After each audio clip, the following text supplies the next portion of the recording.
국민의힘으로 정액한 코로나 재난 지원, 전국민 백신 예산, 피해 업종과 개청 그리고 전 국민에 신속히 투입해야 합니다. 국민의힘이 긴급 요청한 코로나 3차 확산 피해 업종 개청의 재난 지원, 또 코로나 백신 전 국민 확보 예산이 여야 합의로 내년도 본 예산에 반영되었습니다. 국민에게 절실한 지원책을 마련했습니다. 늦었지만 다행스러운 일입니다. 국민의힘이 선제적으로 요청한 규모는 코로나 재난지원금 3조 원, 코로나 전국민 백신 9천억 원 해서 도합 3조 9천억 원입니다. 이로써 백신이 개발되고 백신을 확보하는 대로 전 국민이 백신을 접종해서 조속한 시일 내에 코로나 종식에 고비를 맞게 되기를 기원합니다.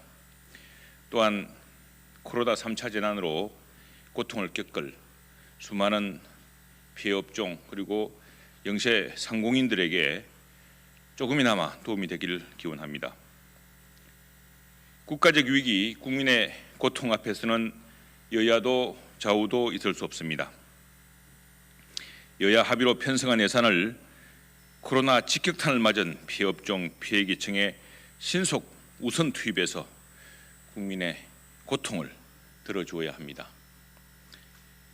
이번 코로나 재난지원금을 본 예산에 편성함으로써 국민들은 내년 봄까지 추경까지 기다리는 고통을 줄이게 되었습니다. 더욱이 선거를 앞두고 선심성으로 뒤늦게 베푸는 그런 시혜성 예산 시비도 줄일 수 있게 되었습니다. 당초 국민의힘은 정부 여당 예산안 중 불효불급하고 불용이 예상되는 포퓰리즘 선심성 예산을 대폭 삭감해서 코로나 긴급 예산으로 대폭 재편할 것을 주장했습니다. 하지만 정부 여당은 이미 사상 최대 규모인 부채와 세금 부담을 더욱 증가시키는 방법으로 코로나 대책 재원을 마련하자고 고집했습니다.